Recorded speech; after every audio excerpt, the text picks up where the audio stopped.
If you see a woman crying in a church pew, you might think she's just having a spiritual moment. But let me be honest with you, those were tears of pure exhaustion. My name is Ava. At 34 and 11 months, I was a CEO by day, smashing targets and building a brand that was the talk of the town. But every Sunday, I became the single girl. I could hear the whispers behind me. Is she not approaching 35? With all that money, she still can't find a man. The mockery was a slow poison. I loved God. I served him with my substance, but I was human. I was tired of being the strong one who went home to an empty house. I was trusting God for a husband before I clocked 35, but the clock was ticking louder than my prayers. I felt like I was losing a race I didn't even want to be in. But what I didn't know, what I couldn't see while I was wiping those tears, was that God was already orchestrating a meeting that would turn my shame into a global testimony. The wooden pew felt colder than usual that Sunday morning, or maybe it was just the chill that had settled in my soul. I kept my eyes fixed on the open pages of my Bible, the words blurring as hot, heavy tears tracked down my cheeks. I wasn't crying because the sermon was particularly moving. I was crying because I was tired. In just a few days, the calendar would flip, and I would officially be 35. To the world, 35 wasn't just a number, it was a deadline I had missed. I clutched my leather bag close to my side, trying to shrink into the space, but there was no hiding from the atmosphere in that sanctuary. Directly behind me, I could hear the rhythmic rustle of lace fans and the unmistakable, low-frequency hum of the aunties. You know, the ones, the self-appointed guardians of everyone's business, women who wore their fascinators like crowns and their judgment like perfume. Is that not Eva? One whispered, the hiss of her voice cutting through the choir's harmony. Still sitting alone. All that money, all those businesses she's building, and for what? A house with no laughter in it. She's almost 35, you know. At that age, the honey is dry. It's a pity, the other replied, not even bothering to lower her voice. She thinks her degrees and her bank balance will keep her warm at night. If she doesn't find a man now, she'll be the auntie at everyone else's wedding forever. Perhaps there is a secret sin she hasn't confessed. Every word felt like a physical blow to my back. My business was thriving. I had just expanded my operations and hired 20 more staff, but in this room, none of that mattered. Here, I was just a case study of what happens when a woman waits too long. I gripped the edges of my Bible until my knuckles turned white. I wanted to turn around and tell them that I was a daughter of the Most High, that I was successful and kind and faithful, but the weight of their mockery felt too heavy to move against. I felt exposed, as if the image of my singleness was projected on the large screens for the whole congregation to see. The sting wasn't just in their words, but in the fear that they might be right. I looked up at the stained glass, my vision swimming, and let out a silent, jagged breath. Lord, I whispered in the quietest corner of my heart, they say I'm expired. They say I've been forgotten. Are you seeing me in this pew today? I didn't need a miracle for my business. I needed a shield for my heart, because the whispers were starting to sound like the truth. Monday morning hit with its usual intensity, and by 8 a.m., I was back in my element. Walking through the glass doors of my headquarters, the air changed.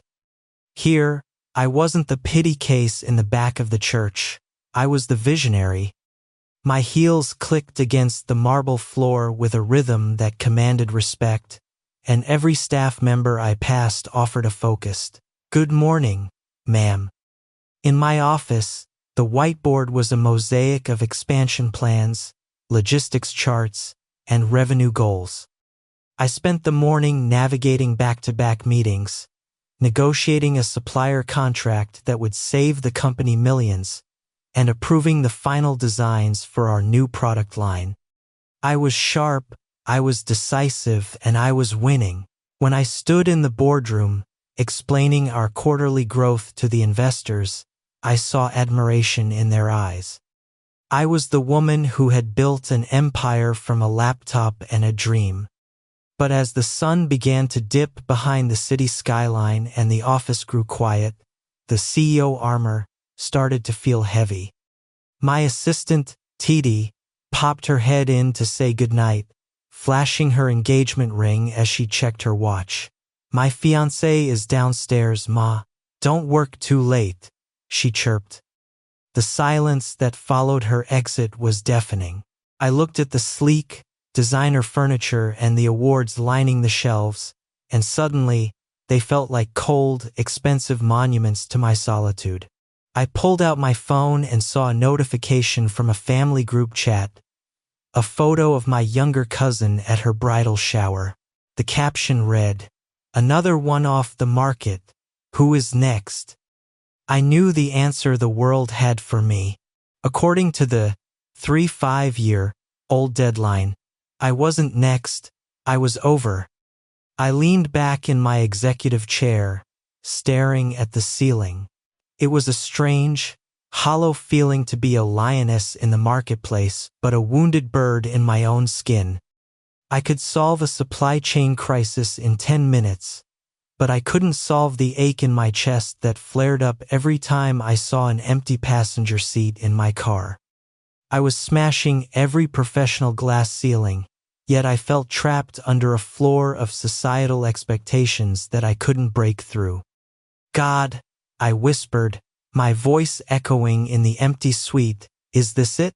Is the price of the purpose you gave me this profound loneliness?" I had the empire, the accolades, and the deep-rooted faith, but as I packed my bag to head to a silent home, the success felt like a beautiful garment that just didn't fit right. I was winning at the career I had built, but I felt like I was failing at the life I had actually wanted.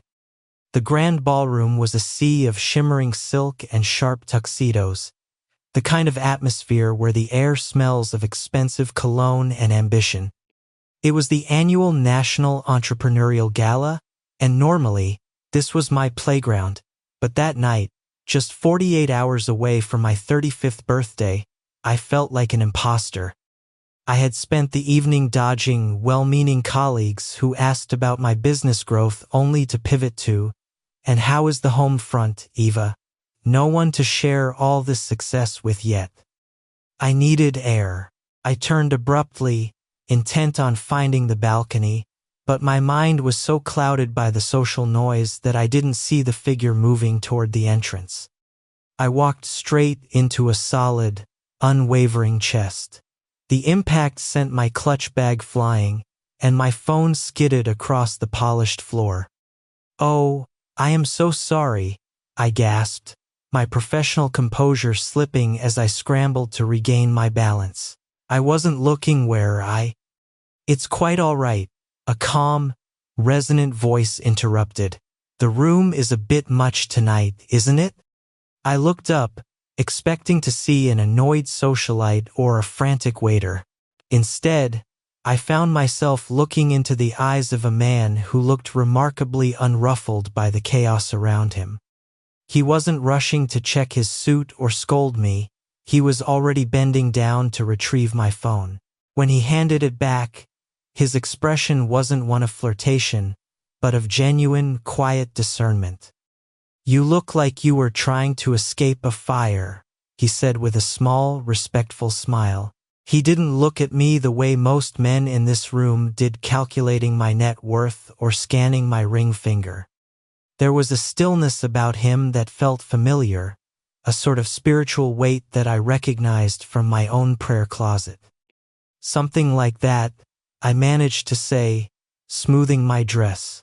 "I think I've just had my fill of networking for one night." "I understand. Sometimes the loudest rooms are the emptiest," he replied. He extended a hand, his grip firm and grounded. I'm Mike, and I suspect you're the Eva everyone has been praising for the tech expansion in the East. I am, I said, surprised. And you are, remarkably observant, Mike. We stood there for a few moments, not in some cinematic lightning bolt moment, but in a strange, peaceful pocket of time. We didn't talk about marriage or age or status. We talked about the burden of leadership and the importance of keeping one's soul intact in an industry that wants to buy it. There was no pressure, no vibe, other than a deep, respectful recognition of two people who served the same master. As I finally walked toward the balcony, the sting of the aunties felt a little less sharp. I didn't know his last name or his bank balance yet, but for the first time in months, I felt like someone had seen Eva, not just the CEO or the single woman. A week later, Mike invited me to dinner. I expected a grand display, perhaps a reserved floor at a skyscraper restaurant or a fleet of luxury cars, given the whispers I'd started hearing about his massive business empire.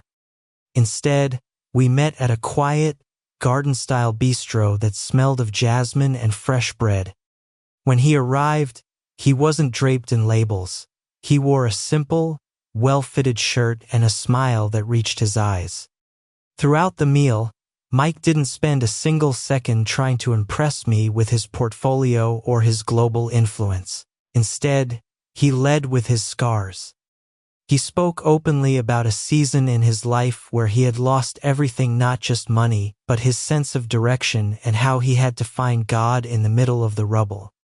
People see the billionaire now, he said, leaning over the table, but I want you to know the man who was broken and mended by grace. That's the only part of me that's permanent. I found myself opening up in a way I hadn't in years. I told him about the weight of being 35, the tears in the pew, and the struggle to keep my flame alive while the world tried to douse it with pity. As I spoke, he didn't look at me with sympathy. He looked at me with an intense, quiet admiration. He told me he saw a fire in me, not just the ambition of a CEO, but the burning conviction of a woman who truly knew her God. He said that my resilience was more beautiful than any accolade I had ever won. By the time the coffee arrived, the air between us had shifted from mere interest to a profound spiritual connection. Mike reached across the table, his hand hovering near mine with a respectful hesitation. Ava, he said softly, I've spent a long time waiting for a woman who loves the Lord more than she loves the world's applause. I see that in you. I don't want to just date you or pass the time. I want to walk this journey with you, honoring God every step of the way. Would you do me the honor of being my girlfriend? There was no pressure, just a sincere invitation into a shared purpose. For the first time, I didn't feel like I was meeting a deadline. I felt like I was finally meeting a partner. The aunties and their whispers felt like a lifetime away as I looked at Mike and realized that God hadn't just been making me wait. He had been making me ready for a man who saw my soul before he ever looked at my status. With a heart that felt lighter than it had in years, I said yes. The morning after we made things official, Mike suggested we meet at a quiet park before our workdays began. I arrived to find him sitting on a bench with 2 cups of coffee and a small, leather-bound notebook. It wasn't the romantic morning after most people expect in this fast-paced world, but it was exactly what my soul needed. We weren't there to discuss our favorite movies or travel plans. We were there to build a foundation. Eva, he started, his voice steady and intentional, I've seen too many beautiful things get destroyed because people didn't protect the gates. I don't want that for us. I value you too much to treat this relationship like a playground. We sat there for over an hour, discussing what we called our sacred boundaries. It was a conversational, yet solemn contract between us and God. We decided right then that we wouldn't let the vibe or the physical attraction, which was definitely there, dictate our pace. We agreed on clear physical boundaries, not out of a sense of legalism, but out of a deep desire to keep our spiritual ears open. We decided that we wouldn't be alone in private spaces late at night and that we would keep each other accountable to our individual prayer lives first. It was refreshing to be with a man who understood that intimacy isn't just about closeness, it's about clarity. We promised that if we ever felt the fire of our emotions starting to cloud our judgment, we would pause and fast together.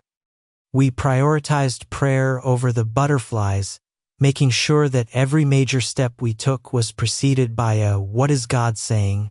rather than just "how do we feel?" I want to be able to stand before God and say we honored Him in the dark just as much as we did in the light, Mike said, looking me directly in the eyes.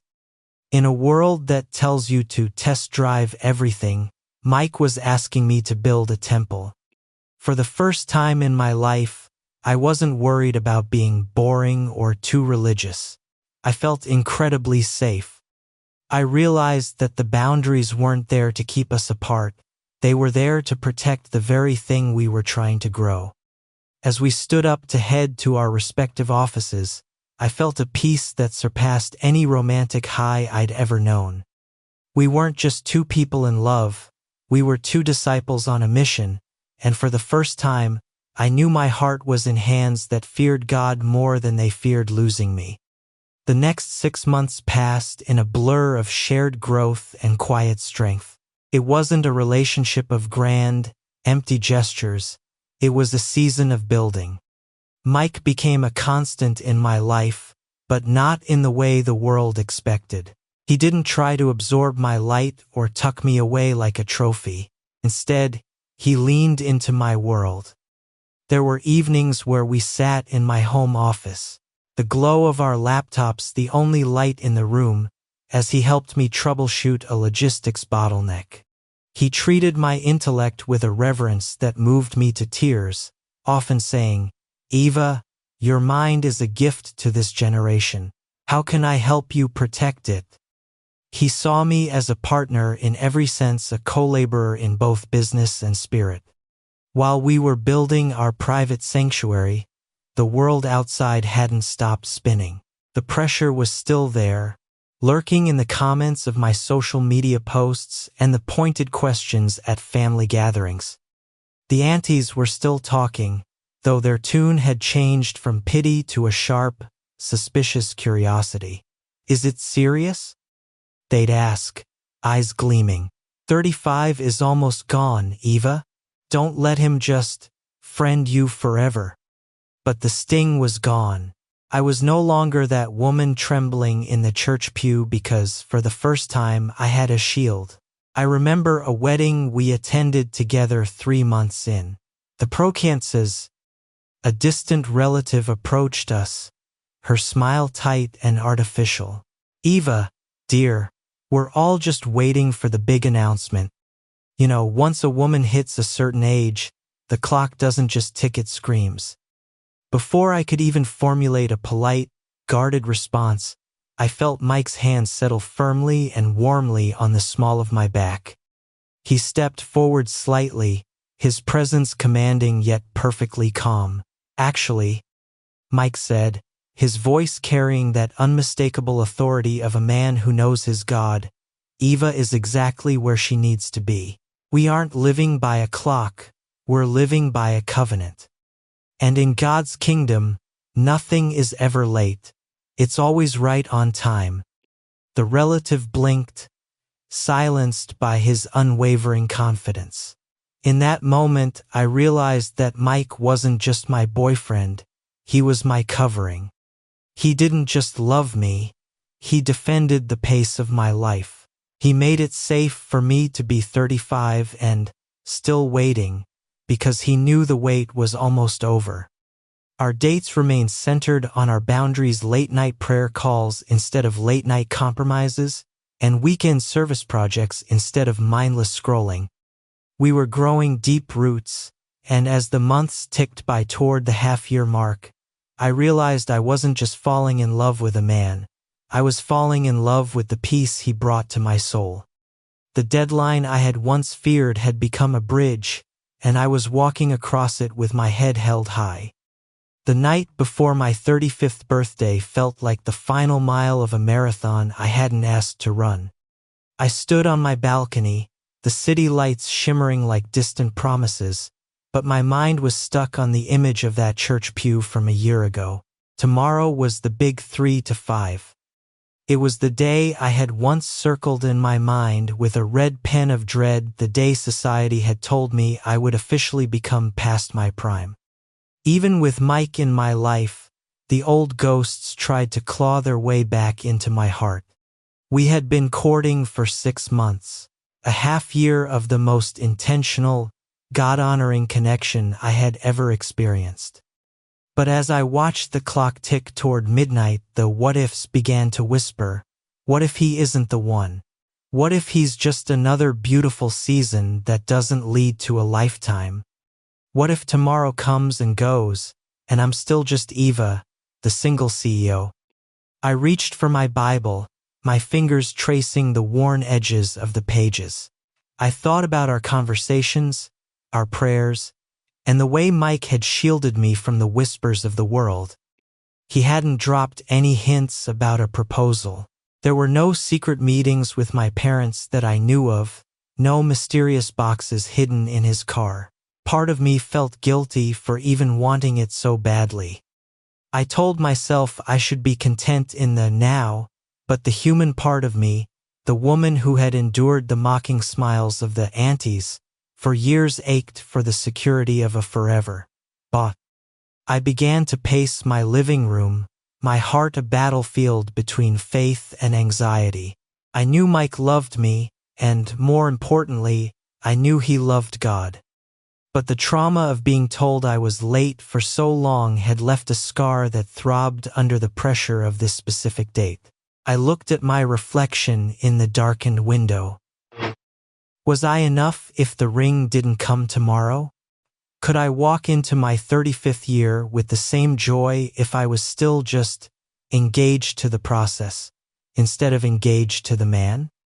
Lord, I whispered, closing my eyes tight, I surrender the clock again. I surrender my reputation. I surrender my birthday. I realized that if I let my joy depend on a proposal, I was giving the world's deadline power over me again. I took a deep, shaky breath, letting the silence of the apartment wash over me. I decided that regardless of what happened when the sun rose, I wouldn't let the enemy steal my peace. I went to bed, not knowing if my life was about to change or if I was simply entering another year of waiting, but determined to trust that the God who brought me Mike wouldn't leave the story unfinished. The evening of my 35th birthday felt like a dream I was almost afraid to wake up from. Mike had organized a dinner, but it wasn't just a quiet affair. He had invited my family, my closest colleagues, and to my surprise, the very group of church aunties who had spent years treating my life like a tragedy. The room was bathed in a warm, golden glow, and the scent of white lilies filling the air. As I looked around, I realized that for the first time in a decade, I wasn't walking into a room trying to prove I was enough. I was just Eva. The dinner was nearing its end, and the laughter was high. I felt a tap on my shoulder. It was one of the women from the church, the same one who had whispered about my secret sins just a year ago. She leaned in, her eyes scanning me. It's a lovely party, Eva. 35 is a big milestone. We were just saying, it's a shame your parents haven't seen you settled yet, but at least you have your business. The old sting tried to rise, but before it could reach my heart, Mike stood up. The room went silent. He didn't look at the crowd. He looked straight at me with a gaze that made everything else in the room fade into a blur. Everyone, Mike began, his voice steady and full of that quiet authority I had come to lean on. Tonight is about celebrating a woman who represents the beauty of God's timing.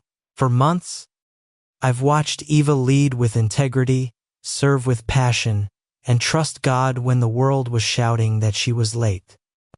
He stepped toward me, moving with a purpose that made my heart hammer against my ribs. I've spent my life building things, but nothing I've ever built compares to the peace I found the moment I met you.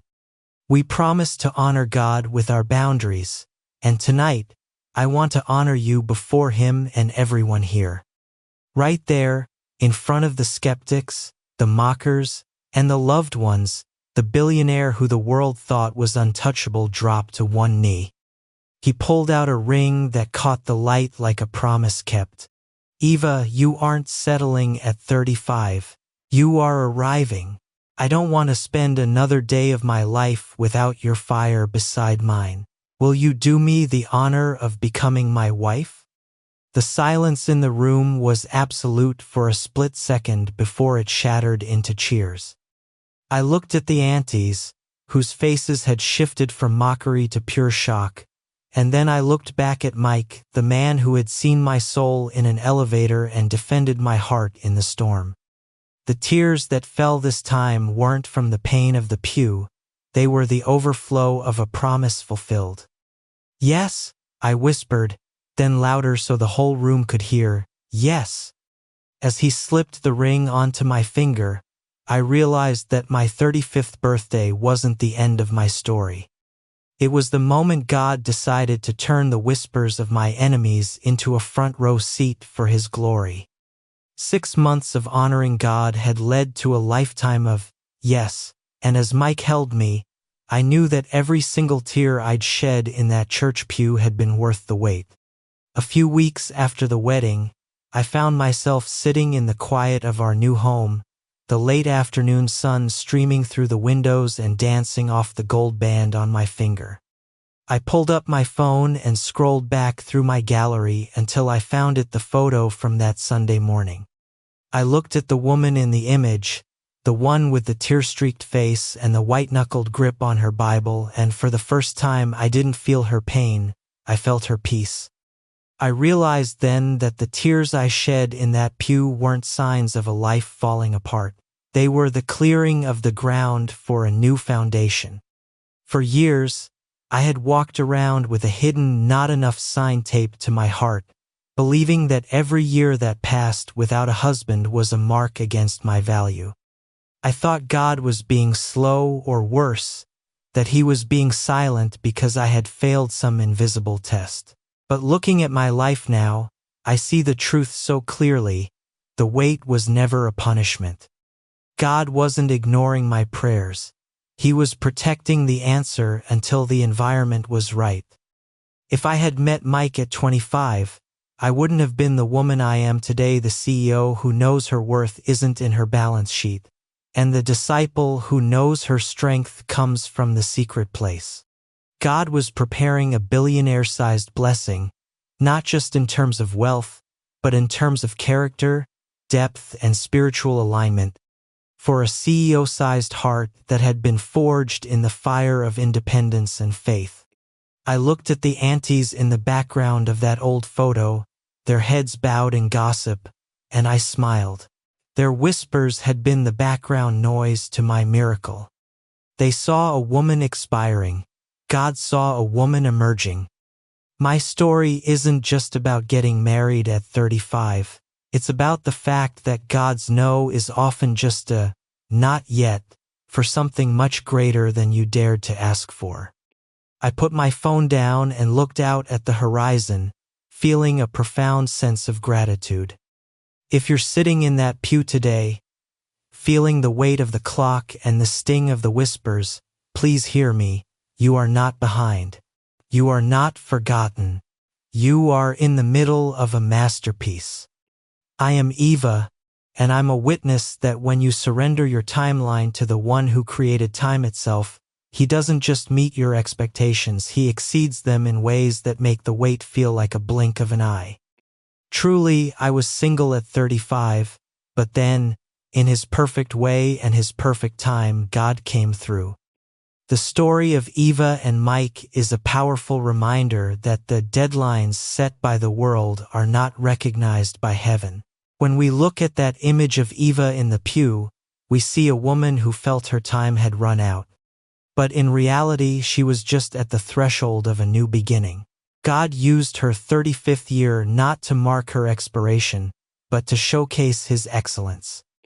If you are watching this and you feel like you're stuck in a similar season where the pressure is mounting and the whispers are getting louder, know that your waiting is not in vain. However, there is a secret to navigating this season without losing your mind or your faith. It's about learning how to wait with intention. That is exactly why the digital guide, The Active Wait, was created. This book is a comprehensive roadmap for the modern woman who is tired of just holding on. It breaks down how to remain productive, spiritually grounded, and emotionally whole while you trust God for your breakthrough.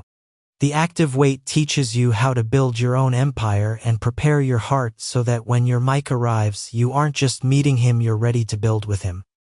You can access your copy of The Active Wait right now by clicking the link in the description or checking the pinned comment below. Don't just let time pass you by. Learn how to make the wait work for you. If Eva's story inspired you today, please show some love by hitting the like button and dropping a comment. Tell us what you're trusting God for in this season. Be sure to share this story with a friend who needs this encouragement, and subscribe to this channel so you never miss these thrilling narrations. Your story isn't over just because the clock is ticking. It's just getting to the good part. See you in the next one.